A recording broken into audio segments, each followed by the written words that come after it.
Hello, my name is Justin Bright, and welcome to Kerbal Space Program version 1.8.1 and my next small step RP-1 career mode playthrough. Ignition. And we have liftoff of our Titan 3B commercial satellite, which is sending up a geostationary commercial payload to, geostationary orbit. Yeah, so this is something that I have been recommended to do, and it's something that makes a lot of sense if you were to be playing the game without, recording it for anybody. You see, these are the commercial payload satellites that are things like the geostationary Tundra and Molnia orbits that you can do kind of over and over again. They're repeatable contracts, and they pay out a fairly decent amount of money, and you can do it with a very small rocket like this one here. Like, this thing's just a little bit over 250 tons, and has just enough delta V to be able to get things into orbit. It's using the LR-87 extended boosters, and then just the LR-91 and a Gina up on top, which only has 3 ignitions, but that should be exactly enough. So this, in theory, should be exactly enough to do this mission. And up on top, we just have the little procedural service module, which is extendable by quite a bit and can carry the ComSat payload that we need for these missions. But these missions are intended to be a repeatable, constant, and easy source of income for your career, and it's something that I have hesitated to use as such, if only because I am, trying to record for you guys. So because of that, I have a hard time stopping and grinding out stuff that isn't exciting or interesting or pushes forward our objectives towards Mars, because it wastes time, and it does take a long time for me to create and put together one of these episodes, but also because it's not as interesting, right? I want to chase after those big payouts and those big whatever. However, I also have a lot of open time for my production facilities, and I could very easily use these to fill that space and basically just bang out as many of these repeatable contracts for this and some other things like scan sets, and I'm sure there's other things that I haven't thought of. But yeah, there are ways to make money and to move along with your career without just only doing the biggest thing. So it would actually be more optimized if I were to have, more 2, maybe even 3 production lines, and then banging out a bunch of these while I'm also working on my major missions, that sort of thing, so that you're always producing rockets and you're always making money and doing stuff. So that's kind of the idea. So I'm not going to show every one of these, and I'm probably not going to show any of this particular mission after I do this one. I might not even finish this one up, depending. But yeah, because you've seen me do this before. And this is about as uninteresting as it can be, because it is going to be a mission that is not putting up any permanent infrastructure for ourselves. This is something that is going to get deleted by the contract at the end of it. So all that to say, this thing has just gotten us into a lovely orbit, and then I'm able to just boop, knock that off. The rotation on this, there we go, and then this is now in an orbit that would, in theory, decay, but probably won't, because KSP is not quite smart enough to automatically delete something in an orbit that would eventually decay over the course of days, or hours, if not days. But yeah, that leaves us with this little payload bullet up here, with just RCS, a little bit of fuel, the nice high density stuff that the late stage Agena uses, big procedural service module, avionics, and then a big nose cone on top. That's it. That's all there is to it. And if you do not recall, I'm just going to run through the process now. And the thing that you do is you can do this super easily with MacLeod. We are trying to get into a 30 geostationary, equatorial, perfectly geosynchronous orbit. And what that means is we are going to change our apogee to 35793 at the equatorial descending node. That gets us there in that amount of time. Then we are going to create a new maneuver to... I can never remember which ones you do. But anyways, we'll all get that in a moment. So yeah, this is the next move. And there we go. We fired up the Agena engine that is going to move us up to geostationary altitude. This is the geostationary transfer injection burn. And yeah, so that is burn 1, and then burn 2 is going to be the circularization and the reduction of our inclination to 0 degrees, all of which we can wrap into one burn and call this whole mission good. We should have just enough electric charge to make that happen. We have absolutely nothing else interesting on this. We have no science. This is all near-Earth avionics. It's basically... Whoa! Goodness gracious. Hold on, hold on. Move, abort. Don't do whatever you're doing. Goodness gracious. Yeah, be careful not to do that in time warp. That was my bad. But that should be fine. We're at 35793. There we go. Boom. Okay, so our orbit is now where it should be, with the ascending node and our apogee in the exact same spot, because of the way that we entered into this burn at the equatorial descending node. So we get to do this basically not for free, but it's going to be much cheaper than it otherwise would be. We do an inclination change, circularize, we use the maneuver node editor to merge the nodes, and there we have it. That's basically it. And we hustle out to near geostationary altitude. We are coming up on that in just a moment. We have a 2,000 meter per second burn, which is going to leave us with a full 1,000 meters per second of delta V on this thing, because the Agena is a fantastic and lovely engine, but the number of ignitions is what keeps me from using it more often than I do. And also the fact that it uses kind of a weird exotic fuel, the IRFNA IRFNA-4, is a type of red fuming nitric acid, apparently. But yeah, it's a lovely, lovely fuel, but I don't think there's any RCS that runs on it, so you have to keep an additional type of RCS fuel in the avionics, which is what I've done here. And boop, orbit is complete. Checking for stable orbit. And 3, 2, 1. Contract has been completed successfully. Satellite has been transferred back to the customer, and that's it. That's really all there is to it, and I'll just be doing these as much as possible because it gets me something like this amount of money and the same amount on an advance. So about 300,000 funds for practically no work. But you don't need to watch me do it over and over again, so you can just assume that this is happening in the background whenever I have a break in my launch schedule. All right, so I just want to confirm that I had this timer running, the crew duration for 30 days, that had been running for this mission of Lunette Station up until I launched that previous contract. But now that I've done that, it has reset as if I had not done it, and unfortunately, there is yet another mission in between now and the 30-day completion of when I had initially launched this and set this up. So it's 22 days, 18 hours until Lunette Station finishes the 30 days. But the next thing up we have to deal with is Martian Moonhopper coming into the Martian system, which is very exciting. But we absolutely have to deal with that, even though these contracts were counting down but are no longer. So I'm going to have to, I think, force complete both of these because... like, it's working. Like, this is working fine, and it's not my fault that it's switching back and forth, so we're just going to force complete those, and I'm not going to stress about it.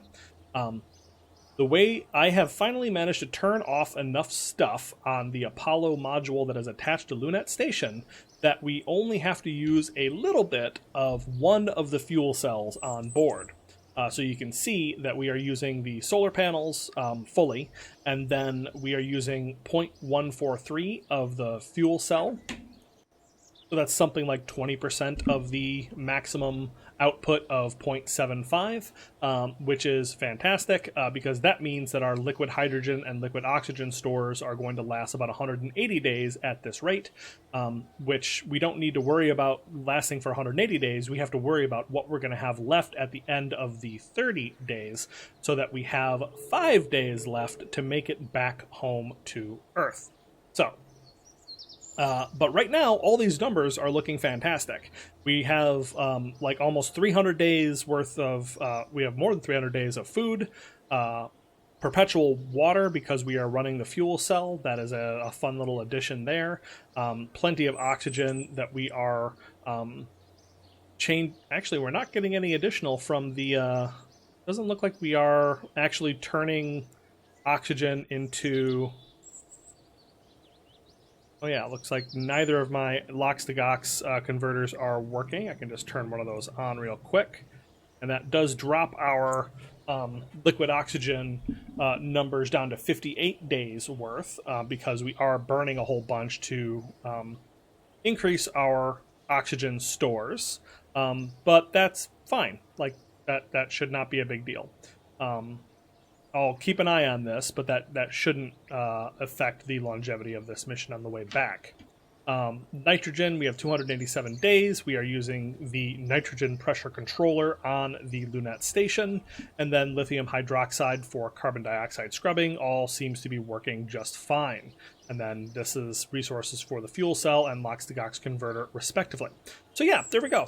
That seems to be working fine, and I don't see any issue with that, leaving that on orbit for the rest of the 23 days. The astronauts Elvira, Bruce, and Christine are all safe on board and doing science around the moon.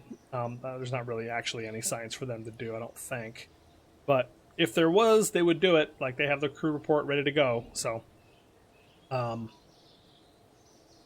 yeah, that is what we're going to do with that, and that's just going to have to be force completed because I just don't happen to have 30 days consecutively with no interruptions to complete the contract in the way that it wants me to do it. But I've gotten confirmation, or I've heard the devs talk before about like that just being a known standing issue, and the way around it is to do exactly what we're planning to do. So let's not stress about that one bit. All right, so moving right along, I think the next thing up is Martian Moonhopper coming into Mars.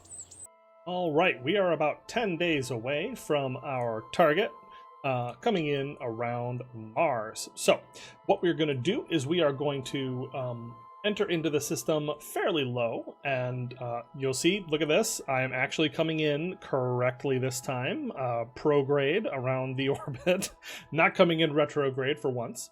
But we are going to be coming in, and then I'm going to have a low Martian periapsis, and we are then going to lower our apiarian down to the height of Deimos, and then we are going to start hopping moons, as they say.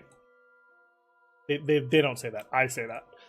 But we do have a Deimos landing contract, so that is what we are going to be trying to do here. It would also be good if I could get this Mars Orbital Science Probe mission while I'm at it, because this does indeed count. So yeah, just starting to bring us in on this. We do still have a couple of days until the timer stops me. So we are now pretty darn close. So let's see. Don't have any good pictures, no good screenshots yet, but. Yeah, so those are, so we want Deimos landing, Mars Orbital Science Probe, Phobos landing, and Phobos sample return are the ones that we are doing with this particular mission. So that is what we are after. Just that, it's not much, right? So we are coming in at this point, and we have entered into the sphere of influence of Mars. All right. So let's see what we're going to do. We are going to be lowering our Martian. We're going to capture into our orbit first. Boop. And we don't have to go home. I don't need to save a bunch of Delta V on this bus. The only thing this has to do at the very end is facilitate transfer between Deimos and Phobos, and then finally between Phobos and not the Pioneer 1,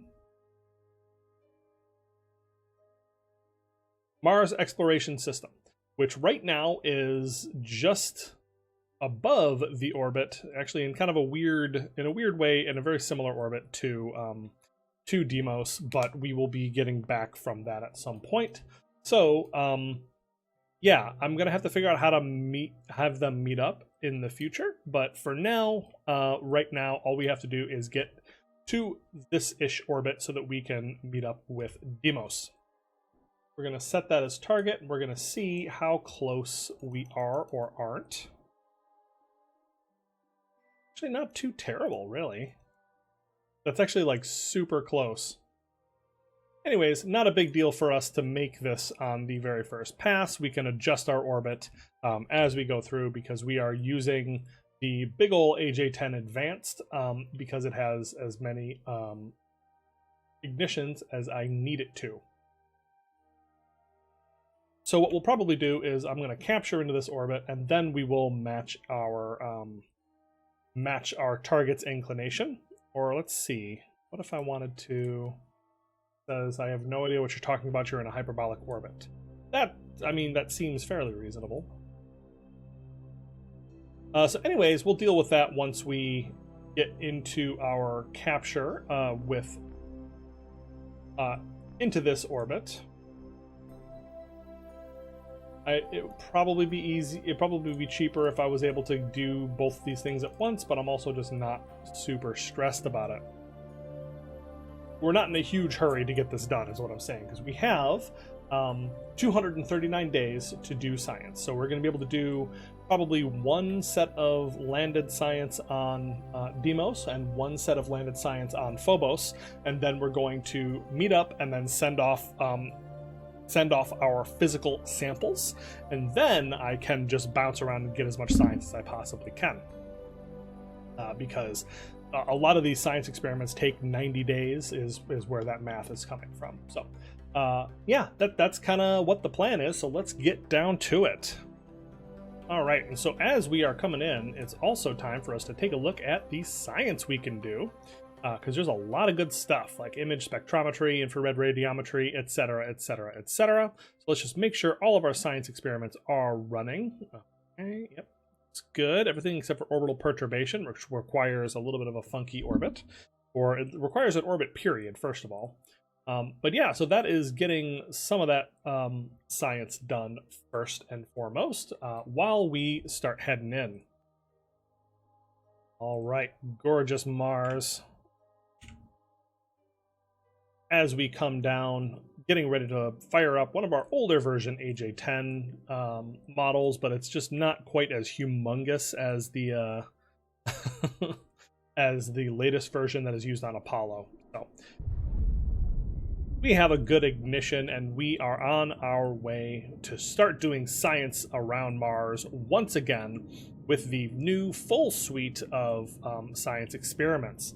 So yeah, I'm excited about that. We actually have not accumulated almost any science in a very long time, so I'm pretty stoked that we are finally sending out missions that can collect science once again. This has all of the latest and greatest cool stuff, like this giant camera turret, which I think is just super exciting, which also counts as a ScanSat sensor, but I'm not too fussed about using that. I'm going to send out eventually, probably, dedicated ScanSat modules for a lot of these missions, but for now, that is not what I'm about. All right, so everything seems to be going really well so far. We have a good direct connection. This thing has a nice big folding antenna, 1.25 meters, that is able to broadcast back home to Earth, so we don't have any issue with connection so far. This will act as a direct relay for the lander whenever it is landed, but we do now have the communications constellation set up and active. So we will see how much that is actually, helpful for us, because these will give excellent UHF communications throughout the Martian system, but theoretically we won't need them, right? Because we'll be using this relay directly. And I think this is even a bigger antenna than the ones that I have on our communications constellation, because those are mostly for communications, but this is a dedicated science mission, so I felt like it made more sense to have a big giant dish to transfer back as fast as possible. So we're just going to fire up the AJ-10 one more time, and boop, there we go, perfect. So now we are in the exact same inclination as Deimos, and it is going to be a lot easier for us to actually make that encounter. One thing that I wanted to check that I'm curious about, oh, look at that. All right, so you can see it happening right now, but I am actually occluded by the planet, so we are no longer connected directly to Earth. We are bouncing our telemetry through Marscom Relay 2. It's happening, you guys. We have communications, even though we are behind the planet. How freaking cool. We have set up a communications network around Mars, and we have tested it, and it works. How freaking cool is that? Okay, I just knew that was coming because of the way the way that the planets had all aligned. So I just wanted to see that happen because it's so damn cool. Okay, so we are now coming into our para-Aryan. So let's go ahead and slow down for just a second. There we go. And point us retrograde, because I'd like to slow down so that we are just touching the orbit of Deimos, just barely.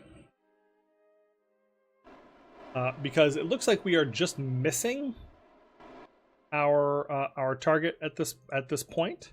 So I'm just gonna see what does this look like if I let this ride for 1, 2 orbits, 3, 4, 5.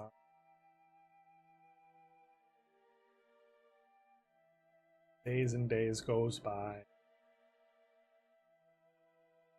Here we go. That's real close. It's actually not too far from what we have now, honestly. Well, maybe a little bit. Whoa. Okay, I guess. All right. I accidentally hit the warp here button, so Ito. Okay, let's try that one more time, this time without clicking on invisible warp to here buttons. But if I were to place this node at our para-Aryan, I want to see what our next encounter is going to be with Deimos. Right now, it's nowhere nearby, which is fine. So what I can do is in just one more cycle, it looks like I just miss. So I'll betcha if I were to... And there we go. See, with just a little bit of radial and a little bit of prograde to make us go up and slow down our hang time a little bit so that we wait a little bit above the orbit of Deimos before we come back down, then we can encounter it in just a couple of days.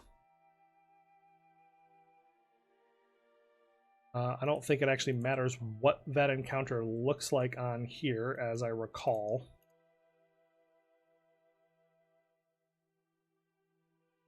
Yeah, that all doesn't matter. And then we will put a node here just to see what it's going to take to circularize. Here, I don't like...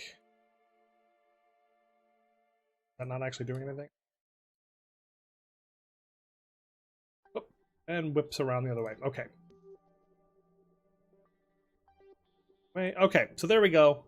That is an orbit around Deimos, which is lovely. That is exactly what we're looking for. Oh yeah, Forming's bump because of the the spike in the texture there. So yeah, that is what we are looking for as far as a landing trajectory is concerned, and that's how much it's going to cost us to intercept into the orbit of this tiny little potato.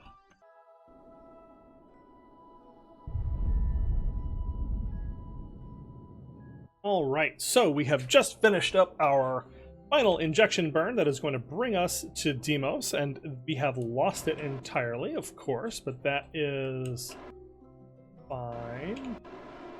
And we can fix it with RCS. Just burn forward a bit.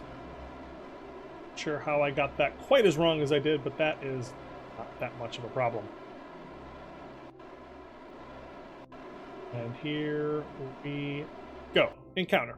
Fabulous.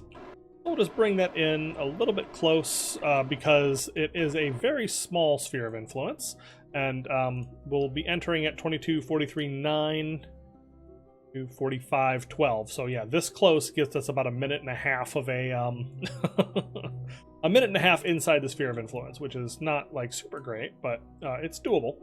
So we are just going to, oops, that flipped us around. Whoops, a little bit more. There we go. There we go. And then once we are in this orbit, we can, we don't have to be that close, and it's actually probably better to not be so close so that we can maintain good line of sight and so forth for communications. But we just want to make sure that we actually get into it because there's a very short amount of time that we have, and it's a 46-second burn, which, like, it's possible if you are like off at one of the edges of the sphere of influence of Deimos or anything this small, to just miss it entirely, and that would be a shame. So let's not miss it. So yeah, we are on our way up. Yeah, and we've done a little bit of science, and I'm sure some of that's being transmitted back home, but it's only been a couple of days since we arrived in the sphere of influence of Mars, so I can't imagine that there's been like too incredibly much that's been sent back, but yeah, I'm looking forward to getting science moving once again because, like I said, we've been short of science quite a bit. So here's what I'm going to do. I'm actually going to put down a sphere of influence alarm to make sure that I don't time warp through this. But yeah, so we've actually been, we've done our orbit, and now we are coming up, and we've been kind of starved on science for a little while. We have like 2,000 unspent points, which is why I really haven't stressed about the fact that we've been a little bit starved on science. So we are here. Just about 55 seconds away. Time to start pointing in the direction of the node. And prepare to execute. But yeah, so we're actually capped on science at the moment, by which I mean I can't unlock any more nodes because we don't have the literal... we don't have the level whatever science center there, and once we finally have that, we are also gonna that's gonna cost us like 6 million funds, by the way. So we need to get that, and then I'll be able to get more science. Let's this slightly. There we go.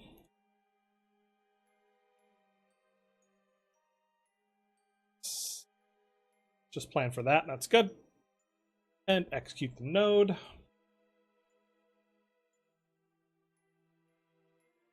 That potato. There it is. Beautiful.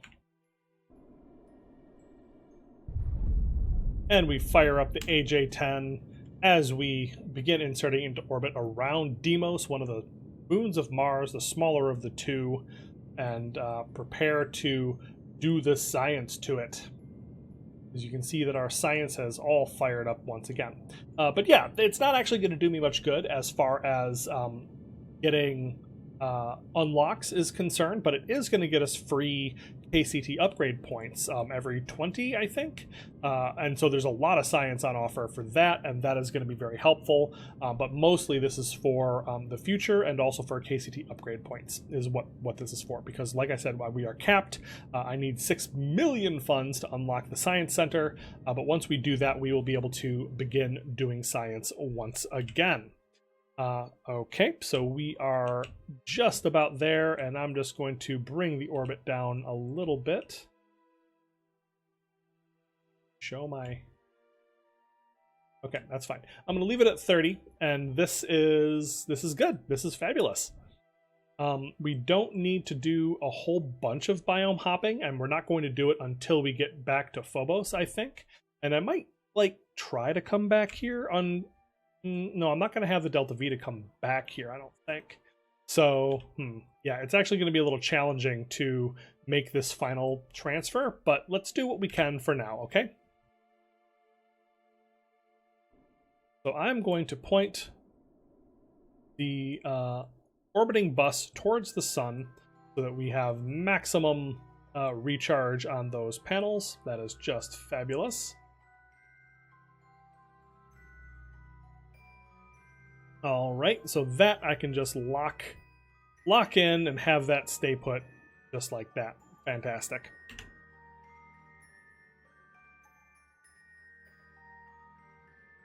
Then I can just go ahead and I think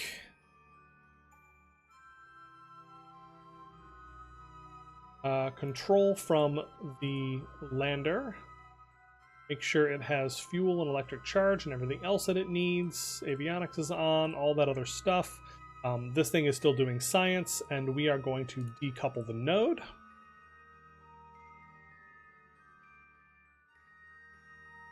And we are going to turn on the RCS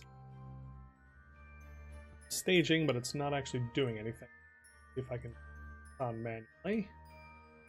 Enabled. I may have accidentally staged this and at some point in the past, and yep, I must have. And there we go. We are away and dropping down from the mothership. Little systems check here. We are actually using too much power. So this is the kind of thing where I have to shut down my avionics to do all my science, because all the science should be turned on, and that'll be running all the science except for that. Don't do this. I will do this manually. So yeah, we've got all the science running as it is available, and that is going to be a what do you call it? That is going to be something that we can only do the science once the avionics are turned off. So once it's off, then we have extra power. So that's cool. So we can turn that on, and we have a full day worth of power, so we don't have to worry too much about that. We will get down to our surplus soon enough. All right, and so this is such a weird little thing that I don't see any reason not to just point towards either prograde or retrograde. Doesn't particularly matter which one. Oh, that's right. I built this a little bit wonky. And then we just drop straight down. Zoom. There we go. We are now... we have canceled all of our orbital velocity, so we should be going straight down. Stop that. And we allow ourselves to rotate as we fall down to the surface, having canceled all of our velocity, as I was told, with only the power of RCS.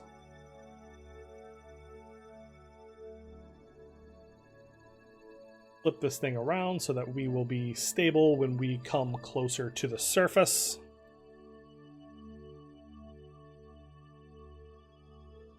Impact in about 8 minutes, and we are coming on down. We have reached our terminal velocity of about 3.7 meters per second. Terrifying speeds. Legs are deployed. Camera is going to need to be undeployed. Thought I had this in a way that it wasn't going to be, you know, out and like dumb, but I guess that is not the case. So that is repacking up.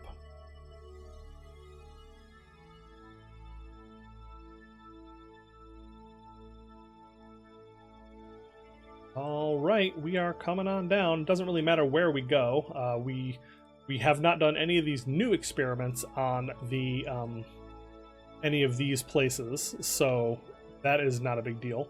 Or we haven't done the new experiments anywhere on Deimos, so it doesn't really matter where we land first. Ooh. Okay. And boop. a little bit harder of a landing than I had intended to make, but I think it's really not that big of a deal.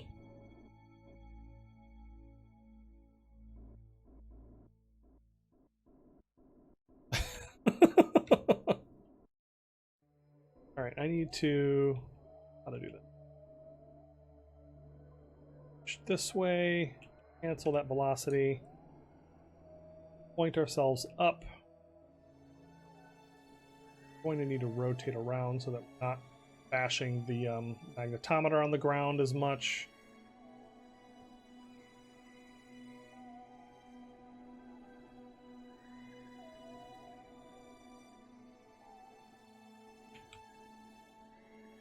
And just using the RCS in various directions to slow our slide.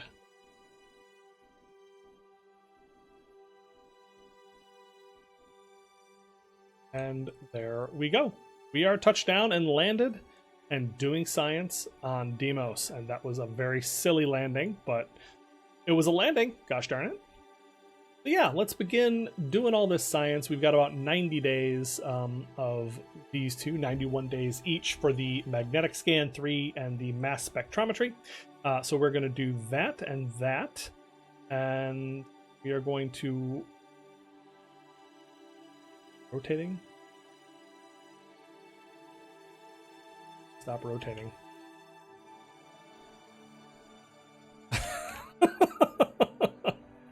Oh my goodness. Okay. So I may... Well, actually, hold on a second. I wonder... Is this going to fire us off into... Is this going to fire us off into the air, I wonder? If I turn this on? Oh my god, it is. Okay. So that's not great. So let's stop that. That is my bad. Not worth that much science anyways, so it's fine. Okay. Canceled our vertical velocity. Or our horizontal velocities. And just stop the slide once again. Okay. Fabulous. So that's how we're going to deal with that. We're just not going to do it. And just as a reminder, the sample that I need to take... I don't see anything indicating that I would be able to do this more than once. Because I definitely wasn't able to do it more than once before, so I'm just going to save it in that case. What I am looking for... Okay, hold on, let's take a look at our Deimos landing. Transmit science from the surface. So I actually need to finish some science and transmit it from the surface. Then maybe I'll be able to actually get a, what do you call it? Get some kind of, maybe I'll take like a telemetry sample and collect it and be able to do the sample return from Deimos as well as Phobos. How cool would that be? Because we have the Deimos landing, Phobos landing, and Phobos sample return. So we're going to save the sample for Phobos for when we get there. So hopefully we'll be able to actually make it down to Phobos, because I feel like I have a lot less delta V on our orbiter module than I thought we would. But anyways, that is a successful mission so far. We are going to pack it in at this point, and yep, we're just going to put down good. Power looks good. Shut down the avionics. Yep, everything looks wonderful. So yeah, we are good to go. So I'm just going to put down a little marker here that says check on me in 91 days. And yeah, that is that. So let's just make sure that the orbiter, don't actually care what orbit the orbiter is in. This should be just fine. I could like raise this just slightly and circularize it, but I just don't think that that matters all that much, at least for now. Actually, we are going to check on that because it looks like this thing is going to escape, so I need to be in a much smaller orbit than I actually am in. Okay, yeah, so my wonderful plans of having an orbit that is a little bit higher to deal with occlusion is lovely if it didn't often also cause the potential for these things to just like fly out of the orbit entirely and fall into into orbit of Mars itself, which would be, we'll call it suboptimal. So that's that. Now that's all set up, and this is in a much safer, lower orbit, only 12 kilometers by 9 kilometers above the surface of the Potate. And you can see Corning's bump from there, the big spike at the top of the texture. So yeah, that is where we are going to leave this one for now. We will revisit in 91 days after the science is complete. Alright, but that is actually going to do it for us today. I feel like we've made a lot of really good progress, but if you enjoyed this episode, please let me know what you think down in the comments below. I do love to hear from you, and I will see you next time.